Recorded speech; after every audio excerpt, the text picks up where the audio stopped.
Is it over for the Minnesota Timberwolves and the Indiana Pacers? The Mavericks and Celtics have took commanding leads in the NBA Conference Finals as today we react to Games 1 and 2 of both series. We're officially 2 games into the NBA playoffs of the conference finals, both series 2-0. Not surprising, I guess, in some people's eyes. Maybe the Minnesota one could have been 1-1. But as always, we'll get right into the Western Conference. But I gotta get a little bit of shout out here. United. We're not gonna talk about them, so that's why I'm gonna talk about it right now, very quickly. FA Cup champs. United. They somehow get Europe with the worst season ever. I have thoughts. We're not gonna share in this. This is strictly NBA, but Man United are the best team in the world. We ended off on the biggest high you could possibly end off. Yeah. But let's talk about some lows for the Minnesota Timberwolves, losing the first 2 games at home to Luka Doncic and Kyrie Irving and the Dallas Mavericks. The first game was a back and forth. The second game was a blown lead for the Minnesota Timberwolves. Biggest issue we could see right now, Anthony Edwards is tired. Yeah, so the reason why Jovin's emphasizing tired is because after game 1 press conference, he said that, we just came out tired. We were flat-footed, so on and so forth. I get it because he played game 7 in Denver, and even himself, this is his 3rd straight game of not playing great, right? Because even that game 7, he wasn't. It wasn't great. It wasn't him. It was Cat carrying that show. And we'll talk about Cat in a second because he got benched in the second game as well. But that's how you could tell they're a young team the first time they're there, an upcoming superstar, right? If you want to take that superstar moniker, you need to play like a superstar in these big stages. And you got through it in game 7, but in these games 1 and 2, you got to understand this is what happens, right? Like we've seen rest versus rust many times in the NHL, which we'll talk about later. By the way, check out our predictions on that one in the previous episode. We saw Edmonton come out handle business as the not rested team, and Dallas was the rusty team, even though it went to overtime. Flip side is it's gonna be the same thing here, right? You got to play through it, right? At the end of the day, we know that in general there will be teams that will get done in a sweep, get done in less games than you. In this case, it did, right? Because the Mavericks handled business in 6 games. You guys had to travel, get 7, and come back down. I get it.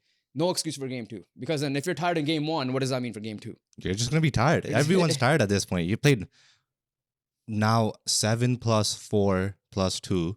My math sucks, but that's 13 games of high-intensity basketball, all basically on one day in between rest, except from Game 4 against Phoenix to Game 1 against Denver, which is probably like a 3-4 day rest. Yeah. But you're gonna be tired. That's not an excuse anymore. Everyone's gonna be tired. Once again, Luka's playing banged up, right? Kyrie Irving's gassed. Everyone's gonna be gassed. That's just how it is. It's playoffs. You are a Final Four team, right? It takes a toll on your body.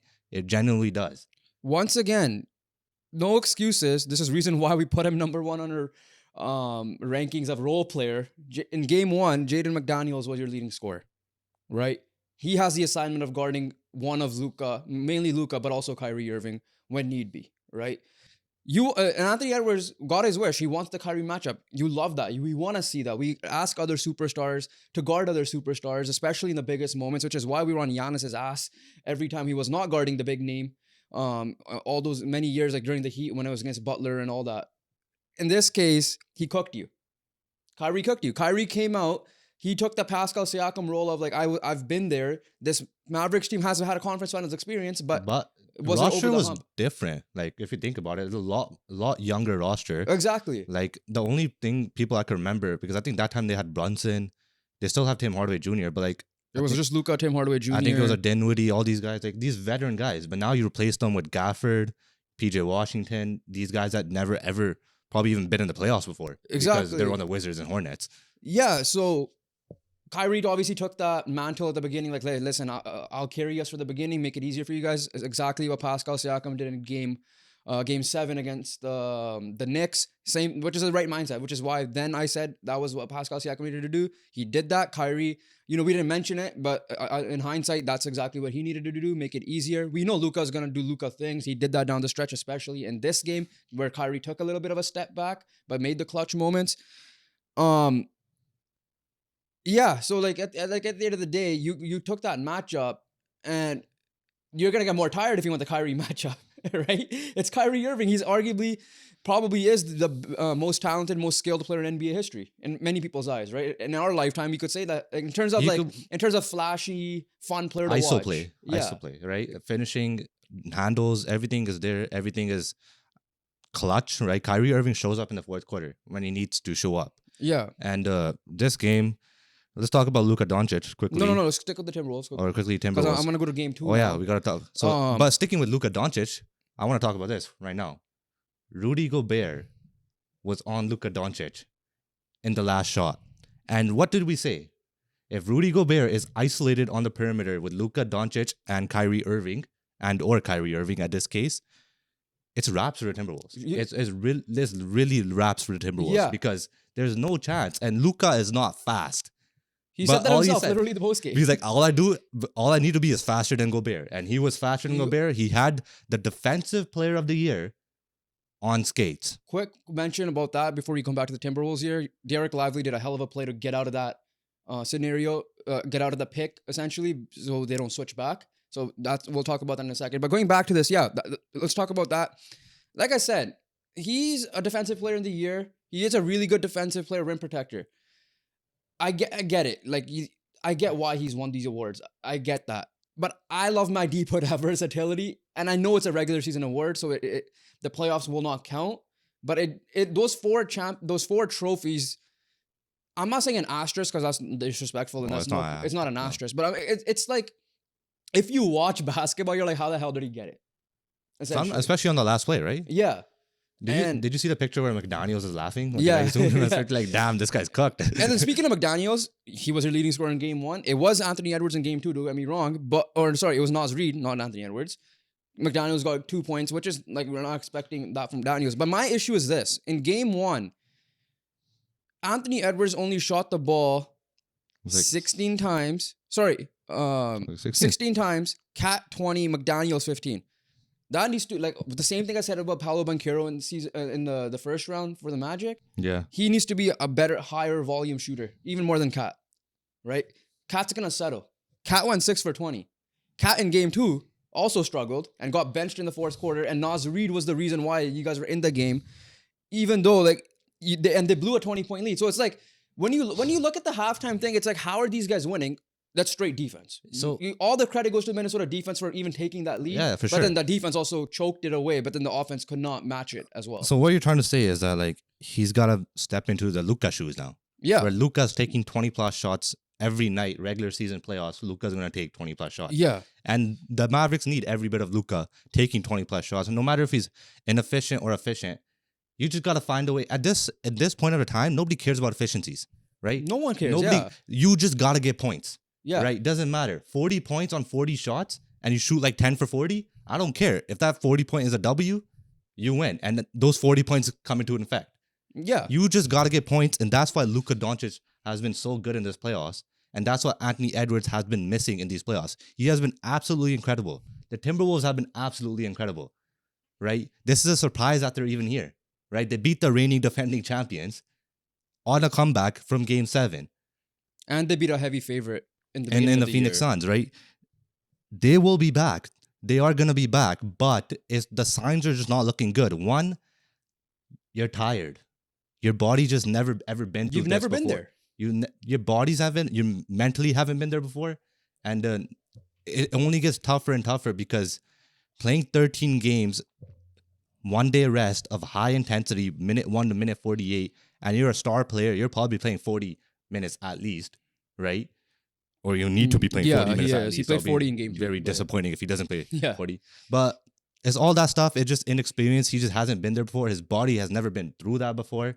And I'm not saying it's over for Timberwolves. Like, it kind of sounds like it is for me. Like, because they did lose 2 home games. But overall, I'm just saying that this reset button needs to be clicked, right? And the game's on today, obviously. So we're going to be missing.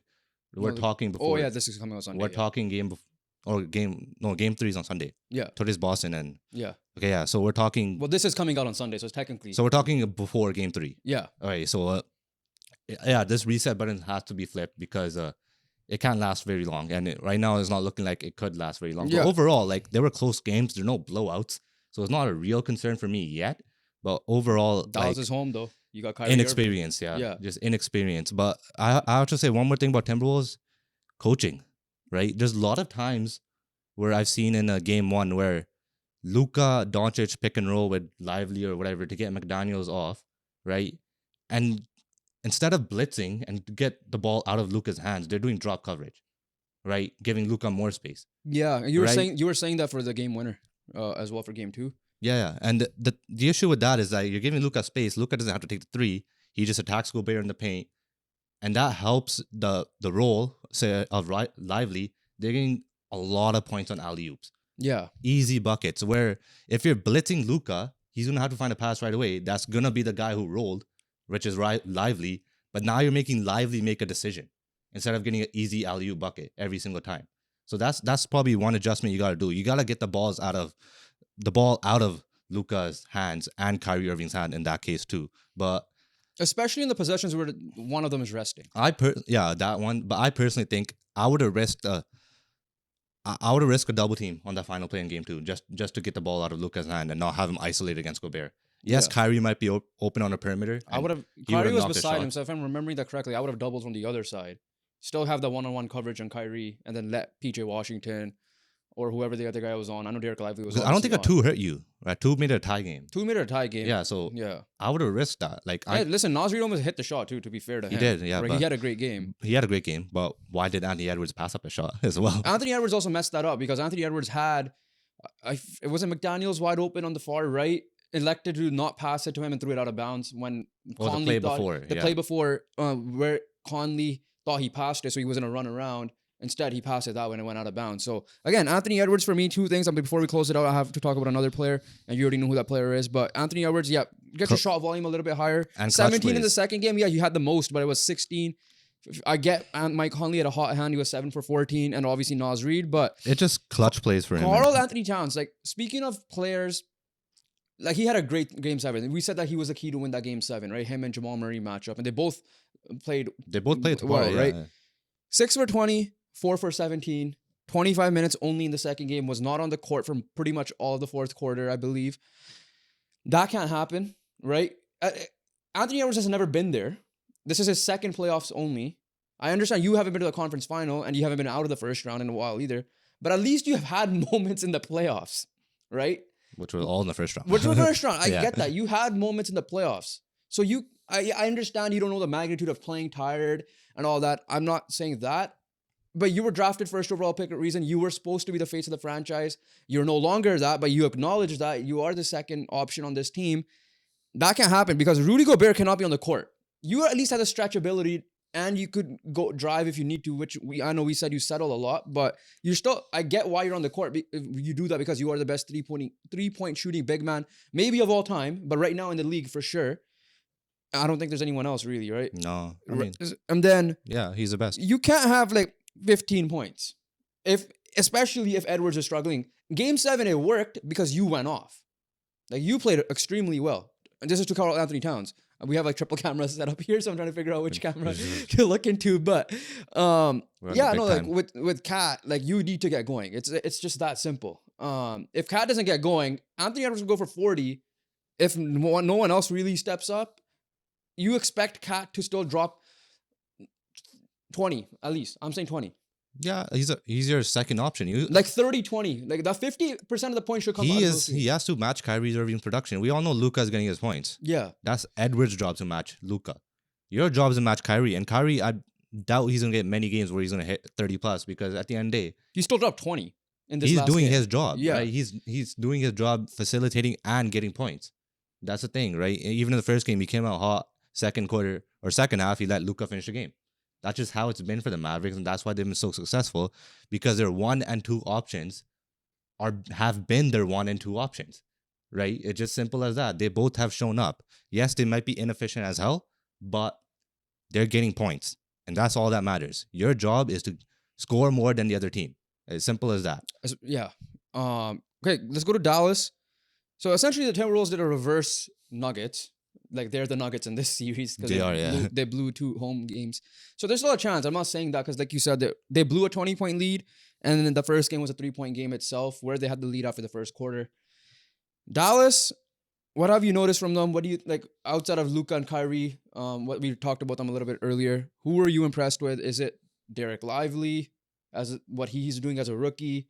Daniel Gafford getting big second chance options and all that. First of all, I'm just gonna say this every series. Again, impressed with their defense. Yeah. Right. Derek Jones Jr.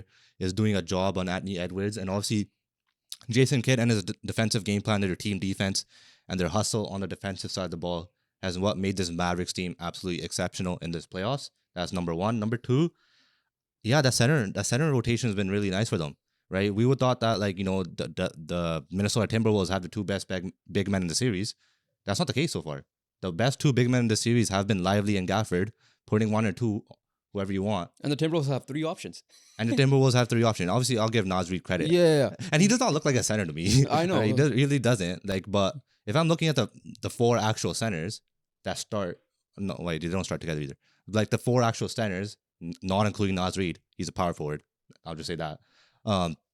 Lively and Gafford have been 1 and 2. Not Towns or Gobert. Gobert, to be fair, is outperforming Towns, which is an issue. But yeah, no, you're right. Well, game one. What's been game impressive. one was the Luka Kyrie show, right? Yeah. Looking at watching the game, looking at the stats even after.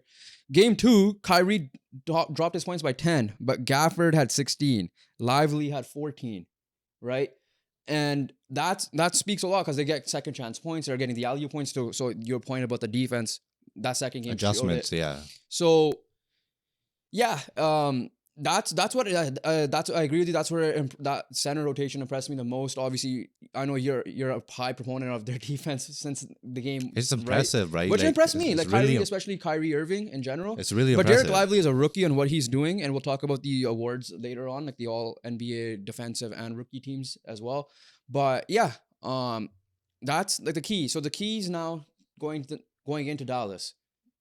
Going into Dallas has been just properly following everything I've mentioned about them. Luka and keep Kyrie. doing what they're doing. Luka and Kyrie are your number 1 and 2 Just don't options. have a slow start again. I guess that's the best way to put it. That's probably the best way to put it, right? But overall, like when it comes to fourth quarter, these Mavericks are going to show up. Yeah. You have the Right. two of the clutchest players in the game. And then they hit big shots, both of them. They've hit big shots in their career. Luka hit a massive shot last game. And overall, it just got to be, like I said, with the Nuggets, and I think I said this in the beginning of the series as well. These Timberwolves, don't let them get to too many big leads because, again, their defense is so good. Yeah, They which can't is let what you- surprised me. That's when, like, when it's Yeah. 20, when I saw 20, yeah, damn, this game's over. There's But no it's way. because their offense is Yeah. shot it. But I'm like, there's no way the defense is going to, like, crumble that bad either. But they did. But overall, you can't get behind by that much. As long as you just stay in the game, stay in striking distance the whole time, you will always have an opportunity in the fourth. And they found a way to do that last game, right? If it was 20 points, I guess it was striking distance for them. Yeah. For me, it's just don't have slow starts. It's not going to be sustainable. And then we already mentioned the Timberwolves. They have to make the defensive adjustments. And Anthony Edwards needs to be the high volume shooter, right? Like you said, efficiency doesn't matter in the playoffs. As long as you're getting the points and the looks and you're not making stupid shots. I'm not saying you take a shot with triple team. You find the open man at that point. Karl Anthony Towns is the biggest key. He needs to step up massively if he wants to be looked at as a serious all-star, right? Like everybody's clowning Rudy Gobert on how he is. I feel like, that one play will make him look bad. I'm not saying, like again, the defense was performing well up until the second half. We all gonna give Rudy Gobert a lot of hell for that because he is the deep boy, so it makes a lot of sense. Yeah, but I guess to close it out here before we move on to the other series, how much of a chance are you now giving them? Is this more sweep potential or is this more they will force 7 potential? Like not from what you've seen, just like what you have seen overall in the playoffs with this Timberwolves team. Overall in the playoffs, is Yeah. obviously the Timberwolves team have never really played from behind. This is the first real adversity they face in this playoffs. Yeah, and then the only one was 3-2 going into Yeah, no, 7. but this is a massive lead. Luka and the Mavs are in a driver's seat. But overall, I personally think that if I'm leaning to, I'm not saying it's like over, but if I were to pick one, I would say it's more sweet potential right now. Yeah, no, I agree because with the Nuggets, I still had that faith in them. We haven't seen this Timberwolves team back against the walls, like you said. And on top of that, in this position in general. Like these players have not, outside of Mike Conley, have not been in this position, right? I don't think anyone else really Before, yeah, they has. never. Last time they made a Maybe conference Kyle final. Anderson with Memphis or Was wherever. it 04 last time they made a conference final? As a team, yeah, but as an individual players. So that just shows as players, like they're a young squad. Yeah. They're not going to be ever. Which is fine, right? Like, okay, it's the same thing with OKC and Dallas. Like if OKC had 1 year of experience, maybe we would be talking about OKC right now and not Dallas. Like flip side, like the Nuggets easily could have. You did overcome adversity, so we have to give them credit there. They were down, they were up, and then they were down 3-2, and they won 2 straight. But it's not going to happen against this motivated Dallas team if not your defense, your offense is going to be how it has been, and the excuse of being tired. You just gave Dallas more ammunition in a way to keep blitzing at you or to make you even more tired, if anything, right? So. Yeah, that's my overall thoughts. Anything else? Yeah, that's it. Let's move on to. Before we move on, Before we move on, yeah. just a reminder to everybody: make sure you guys very important. Subscribe, hit the noti bell when you'll know when the next episode drops or a new video drops. For example, we dropped our portion of the clip, but our Canucks. What they will do next video. Make sure you guys check that out. Subscribe, like the video, comment your thoughts even on this. Do you think the Timberwolves will come back? Do you think the Pacers will come back when we get to that? As you could tell, we have a different setup going on. We're testing out new things. So let us know if you like this setup. Let us know if you like the old setup. It's just a one camera. We'll see how this goes. But yeah, and let's get right into the other one, which is gonna get a little bit more boring. In game 3, game 3 is kind of already has. Yeah, it already has, but game 3 is today out right now. So by the time this comes out, it's already over, but we're filming this before it starts. The Pacers down 0-2 to the Boston Celtics, which is not a surprise considering they were on the road. But Tyrese Haliburton is now out. A lot of pressure on Pascal Siakam. Tyrese Haliburton, as of now, the report is unlikely to play. I'll just say that. And Pascal Siakam, a lot more pressure on him now, and we've never seen him be that elite number 1 role. He's usually a 1AB option or a sidekick at best in his career, and it should have been 1-1. Let's just say that. That is for sure. So commenting on Siakam, yeah, another young team. Haven't said they're tired, but they might actually be because they played again 15 games so far in this postseason, 7-6 and now 2 in the conference finals. It's simple. Siakam has been playing well in this postseason. He really has. But it's just not who he is being that guy that he was in game 1 and 2, right? There are times where Siakam blows off for like 35 points, right? Even 40. And that's credit to Siakam. But his game is just, for this Pacers team, it just, when they need a bucket, let's try looking for Siakam. And he's produced that in this playoffs. But this is a much more challenge. The Celtics, again, defensively are just very sound. All 5 starting lineup members can defend. And they all could switch to probably except for Horford. But yeah. Because we're Colts fans, so on Twitter, we see a lot of Colts Twitter that happens to be Pacer fans because of Indiana ties. And I didn't notice this much because, again, hockey's on at the same time, so I'm flipping back and forth. Pascal Siakam in game 2, when Tyrese left, played only 31 minutes. Pacers fans were pissed because they pretty much punted the game beginning of the 4th quarter, right? Yeah. Did not give Pascal Siakam and Andrew Nembhard and whoever, Obi Toppin, whoever, TJ McConnell, the opportunity to even try to attempt a comeback. And we've seen Celtics kind of give up leads time to time because they're a team that gets complacent a lot. So, are you surprised? Rick Carlisle did that, by the way. He's an experienced head coach. I think you did that just to save the tired. I think they're tired. I think they're tired. And he's like, we'll just do it. But then again, the risk of 0-2, I would have given it at least 5 minutes. There's no way you can call in the beginning of the 4th. Yeah. That just makes no sense, right? When your best player goes out in Tyrese Haliburton, you got to ramp up the minutes for the other guy that has a potential of carrying you, which is Pascal Siakam, and he kind of low-key has been in stretches. Arguably, Pascal Siakam is your best player in the playoffs. Strictly the playoffs. I know Tyrese Haliburton is your best player overall. Yeah. But because Pascal Siakam's been in the playoffs, the reason why you trade for him, this is the reason why you trade for him, for a guy who's a free agent, right? He might, you could see that, if Tyrese does go out, do we pay Pascal Siakam the max money he wants? This is a test, yeah. This It's was a the test. perfect test for him to see. Like, we know Pascal struggles with the Celtics in general. Because they match up really well against them. And even then, he's dropping points. Yeah, that's on him. I'm really surprised he's been playing well. I'll be honest with you. That's where, like, I agree with those Pacers/Colts fans of why he was not given that opportunity. Do I think they would have came back and won that game? No. They're the Celtics. Eventually, they would have closed it out, especially the way Jaylen Brown was playing game, which we're going to talk about in a second. But Jaylen Brown was playing in game 2. So that's where I'm like, okay, you can't, I get it. I see that they maybe took the route you said where, listen, let's just punt it, rest up properly. We've been good at home. The home crowd has been amazing. I'm sure Pat McAfee will show up there. I don't think he went to Saudi. So I don't know, though, because of WWE Pat McAfee's I thing don't know. I didn't watch it. So I don't know. I'm just saying in general. But so you have that. I get it. And they're undefeated at home? They have been, right? They won games 3 and 4 against Milwaukee, and then game 6 against Milwaukee. They won games 3 and 4 and 6. Yeah, they're undefeated. So they're undefeated at home. So I see why, sure, but I would have given them the opportunity if I was even the front office. I'm like, why? They're 6-0 at home right now. Yeah. I think Pascal Siakam deserves the respect that everybody has done in this playoffs. I would understand if he was struggling this game as well. He was not. He was cooking. He was doing really well. Right. So But especially in this playoffs, yeah.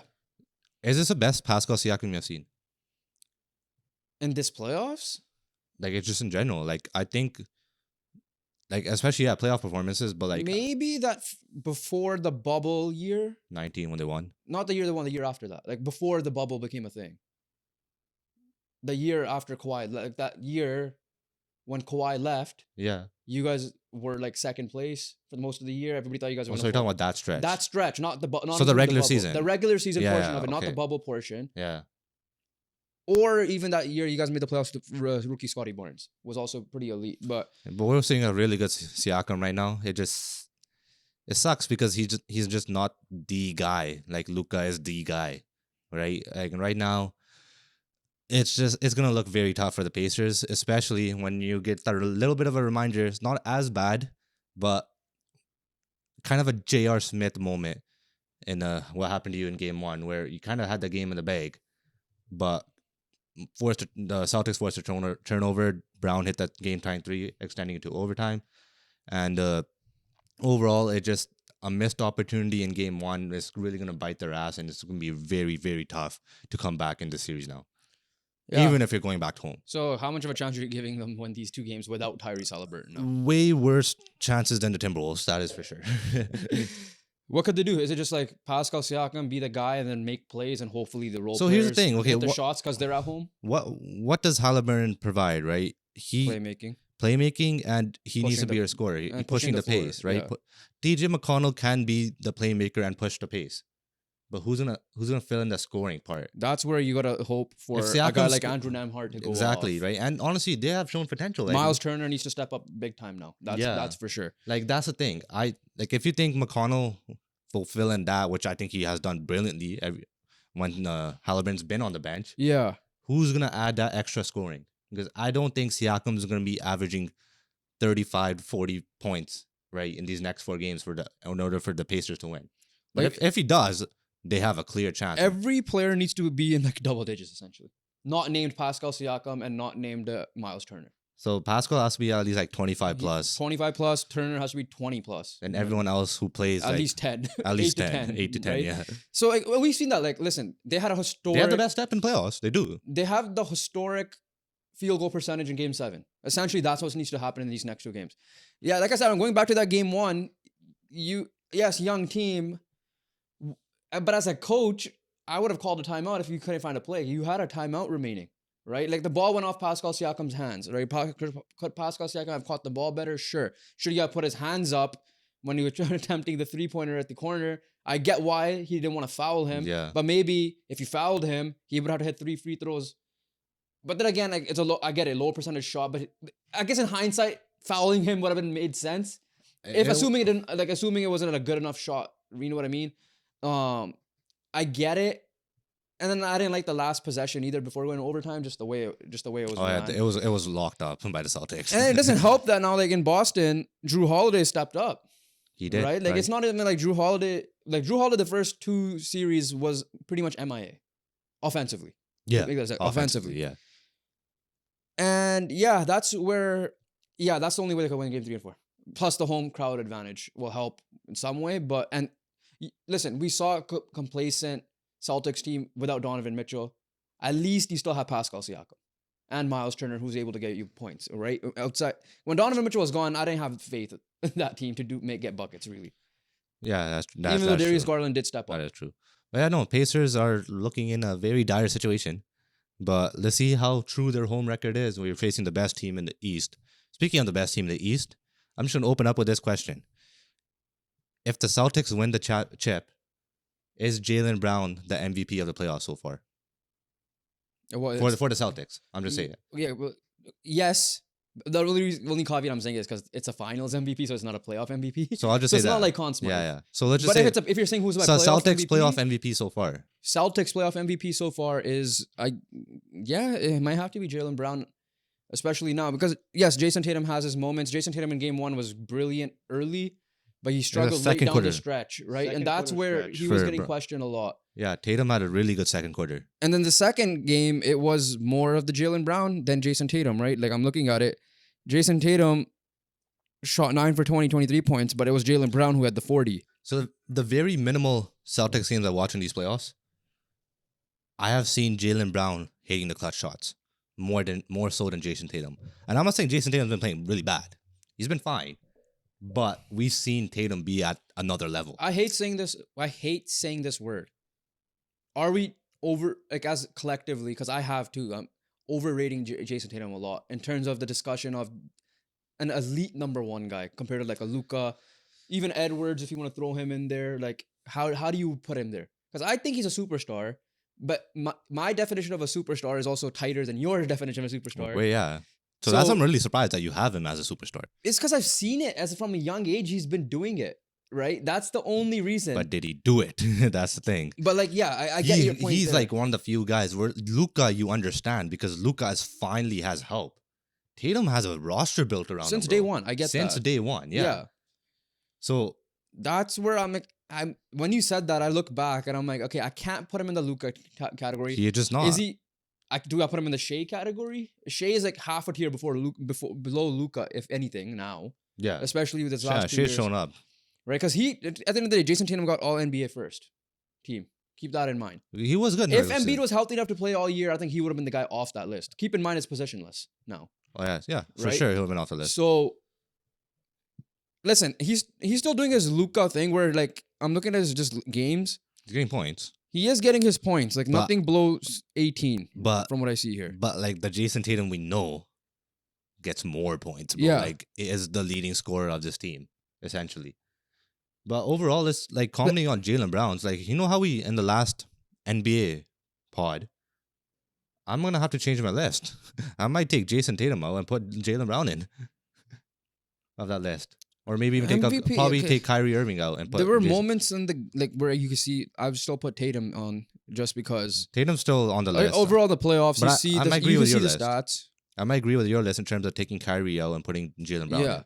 like this is like it's just because like we haven't paid much attention to the Celtics because they've just been rolling. They've just been rolling, right? Like, and it's not even fun to watch because they're also complacent. So it hasn't been nothing really entertaining. So you prioritize other games. Now all eyes are on you and the NBA community because you're the only game on that day.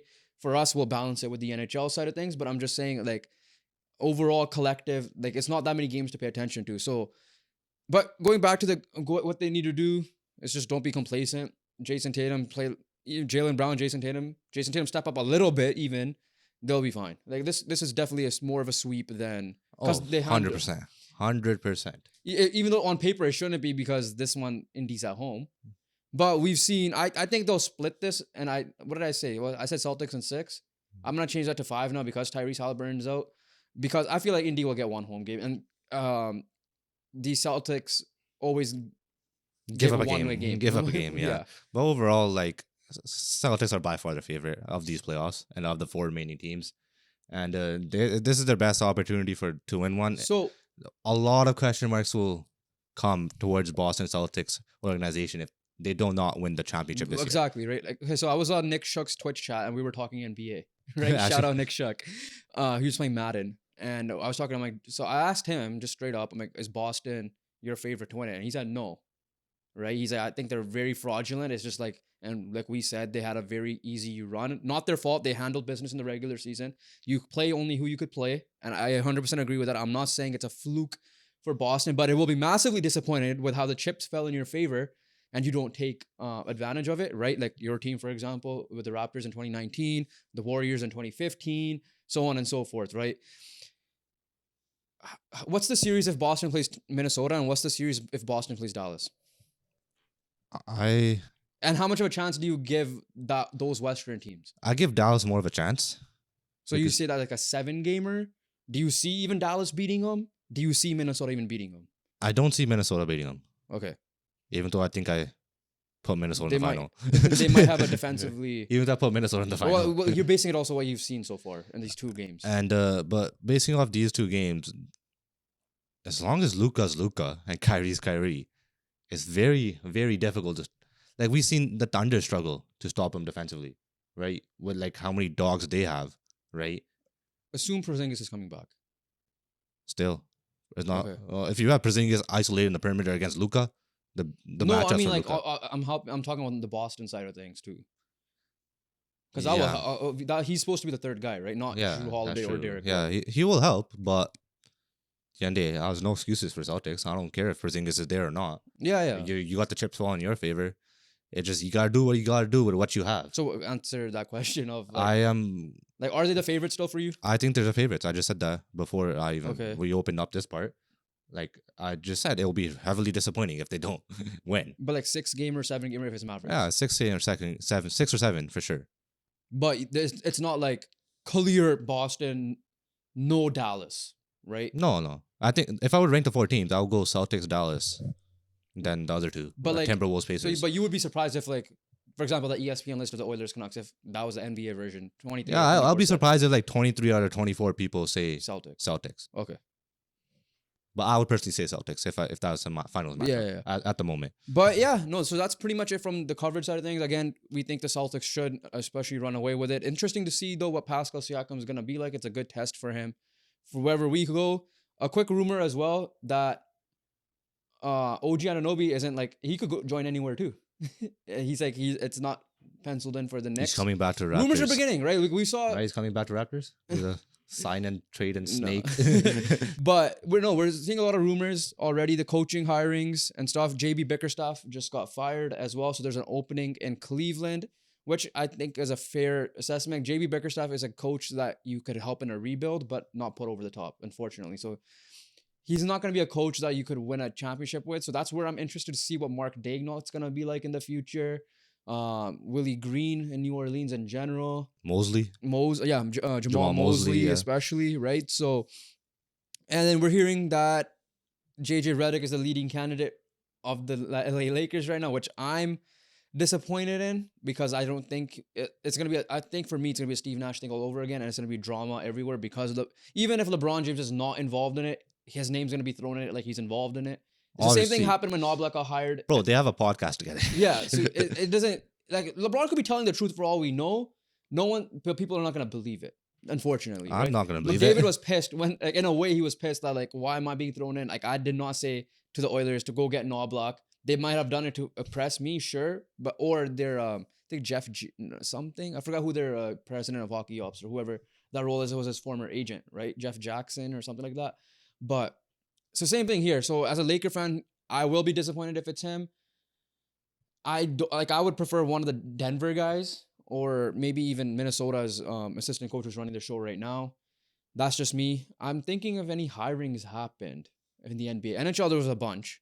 Because the rumors right now in the NHL, there's already a trade made in the NHL, which we'll talk about next time. In terms of, that's nothing crazy. It was just a picks trade in the first round. But do you recall anything for the NBA outside of the awards we're going to talk about? No, I don't think anyone got hired. Except for the Celtics assistant to Charles Lee to Hornets, right? I think we already mentioned that as well. And then someone, and then this is another rumor for the coach. I think there's another. We mentioned them so far. Okay. Whatever happened, we mentioned. I'm pretty confident that. Apparently, the Sacramento Kings brass is not impressed with Mike Brown, and now contract talks are now on hold again. Wow, they're not impressed with Mike Brown. The guy who took them to their first playoffs since 2006 or 7, around then. How are you not impressed with? Like, I understand maybe behind the scenes a different thing, but even then, like, it's been 2 years. The second year 2 was good years. I understand if it fell off from the first year, but you were still in contention to make the playoffs. So I don't know why that's a thing. Nah, that's a little bit surprising to me a little bit. I think he deserves another year for sure, especially bringing so much success in year 1 of his tenure. Like, this is Kings. definitely Ten Hag 2.0, if anything. Yeah, this is Eric Ten Hag right here. If they're, but at the end of the day, I think you gotta. It's a cruel league. It's a very cruel league, and I do think that coaches get a short leash. But overall, Mike Brown should be staying, in my opinion. Yeah. Okay, I don't see anything else. If we'll bring it next time if we do. But one thing I do want to ask you is this: we're now kind of in the media eyes picture. Like, we're trying to get there. I'm not saying we're out there yet. Your thoughts on that inside the NBA might be done after next year. So their last dance will be next season because TNT couldn't get the rights or whatever. Which is still kind of stupid for me because Kevin Harlan is also involved in that. It's not just inside the NBA, so it's just TNT crew in general, which means they're all free agents. But to TNT, we're saying specifically because we know Kevin Harlan will get a job as a commentator in the NBA. TNT specifically because Ernie Johnson said he's not going to leave TNT or he'll retire as well, which means the other guys might not want to do it if Ernie's not involved, and they might just do different things. The chemistry, man, it's just been absolutely insane. Entertainment, they share their thoughts in a fun way, which what we try to do, and it's really gonna suck. I'll just say that much. But overall, like, those 4 guys have been incredible. Shaq, Kenny, Chuck, Ernie, talking about their first names because I know them. It's not even just those guys. It's even the people they bring in, right? Yeah. Like Candace Parker, Draymond Green, Jamal Alex Caruso, Crawford, Jamal Crawford, Adam Lefko, Dwayne Wade. Yeah. So again, they just had an incredible team. They were cooking, man. They were fun to watch. They're like someone we're trying to emulate. Like, we've looked up to. Like, we try to watch. If there's a halftime, we usually get off the intermissions. If they're on, we usually stay on. That's a halftime we stay, yeah. Or post game to stay. That's a halftime or post game we stay, yeah. Whatever the case is, if it's not TNT, hopefully TNT figures it out. And if it's not any other network, whether it's private or like the big ones like ESPN, Fox, NBC, I believe is the one that's added into it, or NBA TV, try to convince Ernie. I know it'll be tough, but we need to see this quadruple. I don't know, quartet stay together. The main 4. The main 4 need to stay together. The big because 4. it was good for sports. Many people try to emulate what they have done for sport. They're the better half. They're probably arguably the best sports show, post game, pre game, halftime show out there in any sport. Yeah. Hands down, they're probably number 1 in the top of my head. Yeah, I know you could give shout outs to specific regionals, but as a national broadcast in America that comes into Canada, they're hands down like the best. They're the S tier if we were to do a tier list. And for sure, I hope it gets figured out. I really do. If not, it's definitely an end of an era. And that being said, hopefully Kevin Harlan could find a job ASAP because we need to hear the voice. Unless he stays in football. Well. I think he's more basketball guy, right? He's like, we'll see. We'll see if he transitions, but that quartet needs to stay together for as long as it can. 100%. Right? They're now great. Yeah. So we'll leave it at there, but let's close it out on the awards. So the awards are all done. We already discussed that. All NBA teams. The all NBA defensive and rookie teams are out. We'll start off with the all. One sec. Let me just pull off the Twitter right here. All NBA. The first team is Shai Gilgeous-Alexander, Nikola Jokic, Luka Doncic, Giannis Antetokounmpo, Jason Tatum. Just a reminder to everybody, it is positionless in general, so you will see. I don't think this one didn't indicate that, but it's positionless from now, and you have to have the minimum 65 game requirement or special permission if it's just under. Why Joel Embiid did not make any list, who was fully deserving of making a list of the way he played. But overall, any surprise there? The biggest surprise in the first team specifically. In the first team is that Luka Doncic might get a $349 million extension. Oh yeah, we'll talk about that in a second. That's the only surprise I have. Shai will get a $280 million extension. That could see him getting $80 million in 2026, I believe. Yeah, something like that. Like later down. Yeah, no. Otherwise, players wise, it makes sense. Second team: Jalen Brunson, Anthony Edwards, Kevin Durant, Kawhi Leonard, and Anthony Davis. I'm really surprised that Kawhi Leonard and Anthony Davis made this list in terms of games required, minimum games. Oh, because like Yeah. you're usually not healthy. Yeah, in that exactly. way. Yeah. Okay. I'm not saying performance wise they were incredible this year, but Performance-wise, I saw the numbers, and I'll get to the third team, and I'll bring it up. LeBron James, Stephen Curry, DeMontis Sabonis, Tyrese Halliburton, Devin Booker. We'll talk about this over full snubs in a second. So the reason why I bring this up, LeBron over Kawhi or Kawhi over LeBron was the debate. Because if you look at the stats and the impact and everything, but yes, I agree that Anthony Davis should be on here and deserve to be on the second team. I don't know if it's like he was. I think he was the best player on the Lakers this year, but there were moments where LeBron was like carrying games, man. right? So what's your I think Kawhi Leonard should have been on this list, period, right? On any of these teams, second or third. So are you surprised by that, or are you okay with that? I'm okay with it. Honestly, to be fair, I'm okay with everything. Nothing really triggers me. I'll say that. Devin Booker made it, so Phoenix wise as well. Phoenix wise. Third week. Also, like I'm gonna lose track. But I'm like, oh, why isn't Donovan Mitchell here? Then I realized he didn't make the requirement either for the games. Yeah. Which is as well. okay. So these are the players that got snubbed. Then I'll throw that out there that were like eligible. Jaylen Brown, Yeah. Paul George. I'm going in order of their points of the snub. This is the big one. Tyrese Maxey was incredible. Rudy Gobert, Victor Wembanyama, Zion Williamson, Paolo Banchero, De'Aaron Fox, Bam Adebayo, DeMar DeRozan. These are all people that got votes. Yeah. So which one were you like? I would have honestly, I would have put Tyrese Maxey over Devin Booker, especially that Joel Embiid was out. I would agree. I would agree with that one. That was probably the one I would change if I would have picked something. Is Maxey as a most improved player has elevated his game into a whole nother level, a whole nother tier. Yeah, he improved by this year. And Tyrese Halliburton, I have no issues with being on it. If I had a vote, I would have put Jaylen Brown over him. Yeah, that's just me. I'm not saying Pacers don't deserve a guy. Halliburton had a tale of two seasons type of thing. Yeah. Whereas his first, like when you saw Halliburton in the first half of the season, especially during the around the in-season tournament, like there's no way this guy is not making an all NBA team. Yeah. And I think that was just enough.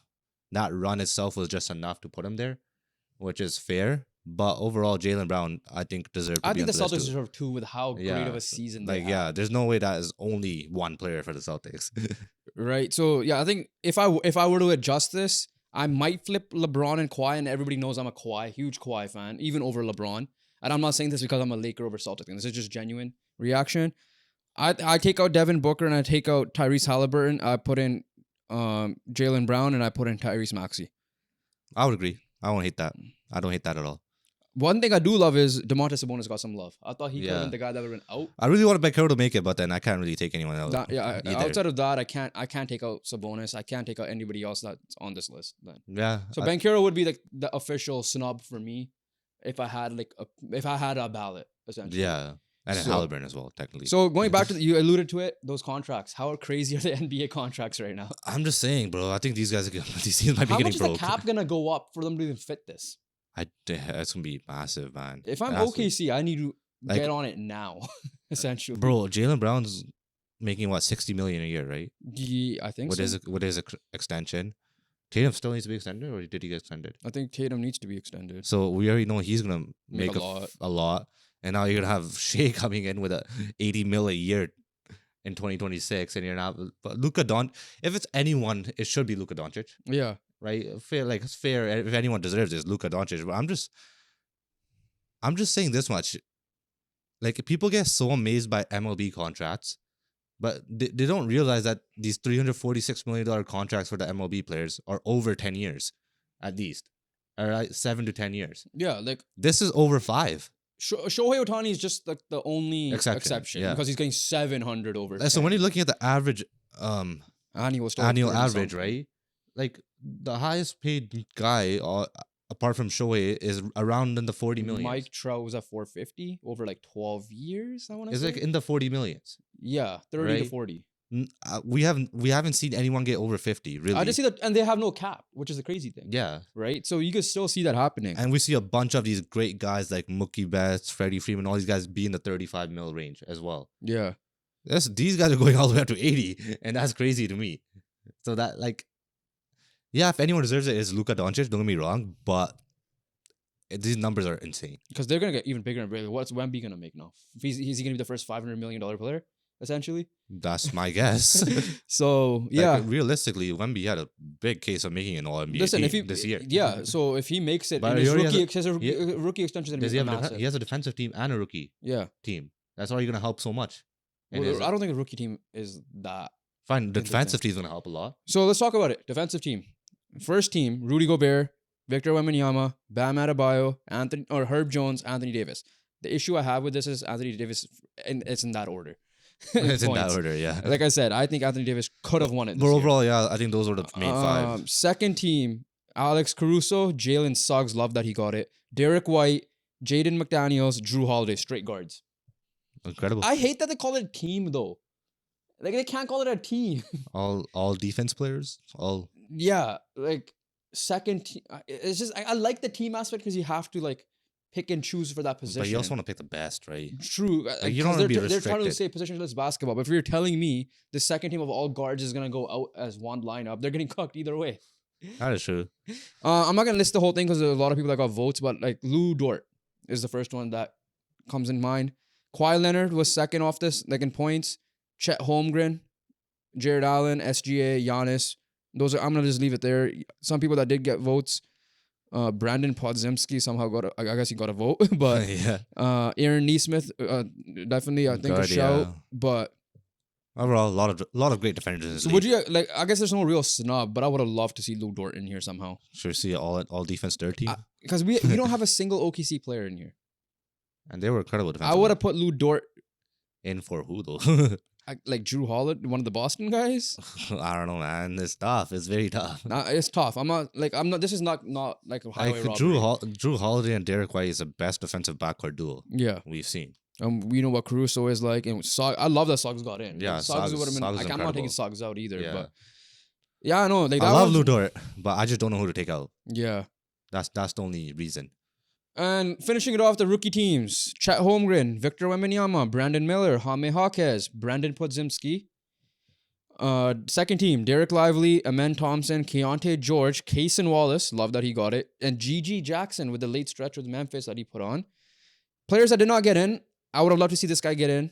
Trace Jackson Davis for the Warriors. Yeah. Azar Thompson, Scoot Henderson, Bilal Coulibaly. Grady Dick got some votes. Great. Cam Whitmore, Jordan Hawkins, Anthony Black. So yeah, like Marcus Sasser. So I don't. Only one issue is I think Derek Lively should be first team. Over Podziemski Yeah. or Jaime. I'll go Podziemski. I could agree with that. I would have put Trace Jackson Davis over Gigi Jackson personally. Because of the late stretch. Because he only No, it's just because Trace Jackson Davis was a big impact on the Warriors stretch as well, and Memphis was not on shit. That's I true. understand. But it's a rookie team. You can't. I expect- get that. Like then why is But one? but if you have an impact on a playoff team, I value that. Yeah, it should. I'm not blaming Gigi Jackson for how whole his team being injured. Yeah. I'm not. I get that. Like he put on a stretch, but Trace Jackson Davis still helped. Like this is why I had like the Scotty Barnes. I'm like he helped his team make the playoffs. I That's understand why the argument of Cade Cunningham should get it. It's not his fault that Detroit's shit. I get why people voted for him. It's just But a bonus. that's for me, It's if you not like- value winning, Okay, I'll say in this. any level, I'm gonna give that. It's not a criteria. Yeah. It's just a bonus. It's Like, a bonus mark. I'm not saying he should be over Victor Wembanyama or Victor Wembanyama should not have won Rookie of the Year over Chet Holmgren. I'm not saying it has to be that strict either, but just to some, if you miss a list, It's I a want you in bonus. there. It's not a criteria. Yeah. Right. It's not a must thing where you Like want if to that see was the from a case, rookie. yes, I would agree. Then Chet Holmgren should have been Rookie of the Year if that was the case. But it's just a But bonus. Just a bonus thing. And to no, look I'm at. not saying Chet should have been Rookie of the Year. Okay. Wemby's rookie of the year. Yeah. Wemby's defensive player of the year. No. That's Anthony Davis for me still. But yeah, no. No, yeah, I think Derek Lively should be moved into yeah, for first me, team. That's Trace the only thing Jackson I Davis have. should have made it over Gigi Jackson. But yeah, so that's it, right? That's it. Yeah. So main camera. Here we go. I mean, which one? Yeah. The main camera has both of The us big- now. the This big should be the camera. clip in, but ending cut here. Once again, we appreciate everybody watching. Make sure you guys like this video, comment your thoughts on the awards, your thoughts on if any team, which one of the series is most likely to have a comeback, sweep, etc. And subscribe and hit the post notification bell so you guys will know when we drop the NHL video. Special video being planned for next week in the NHL tier as well. So make sure you guys stay tuned. Audio listeners, make sure you guys keep rating, reviewing, and downloading the podcast on whatever audio platform you guys use. We appreciate you guys so much as well. I know we've been a little short on the YouTube Shorts, TikToks, and Instagram Reels. We will start bringing the challenge Videos.